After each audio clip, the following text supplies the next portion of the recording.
Guys, napanood nyo ba ito? Tawang-tawa ako, at the same time, napakasaya ko. Alam nyo ba kung bakit?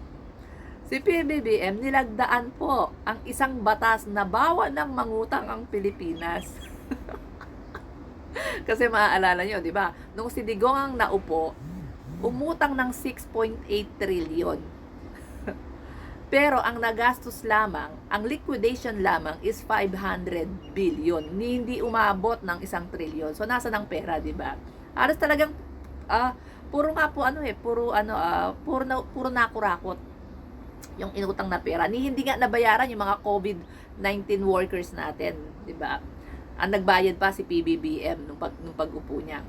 So ngayon, eto na, nilagdaan po ni PBBM yung batas na bawal ng mangutang ang Pilipinas sa ibang bansa.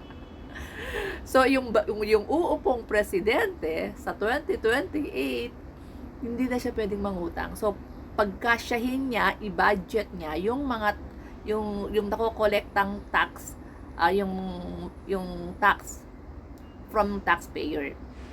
So, di ba? Ang tindi ng ganti ni PBBM. Matalino talaga to si PBBM. Ang galing mang-asar. So, ngayon, bawal nang mangutang ang Pilipinas. So, puro na lang tayo bayad niyan. Bayad tayo ng dati nating utang. Good, very good yan, PBBM. Natuwa naman ako dito sa napanood ko po. Na talagang yung yung susunod na presidente is hindi makakapangutang, hindi makakapangurakot. Anyway, kakukurakautin niya yung pera ng mismo ng Pilipinas. yung pera na mako-collect from the taxpayers. So, good job, PBBM. Asar na naman ang mga politiko nito.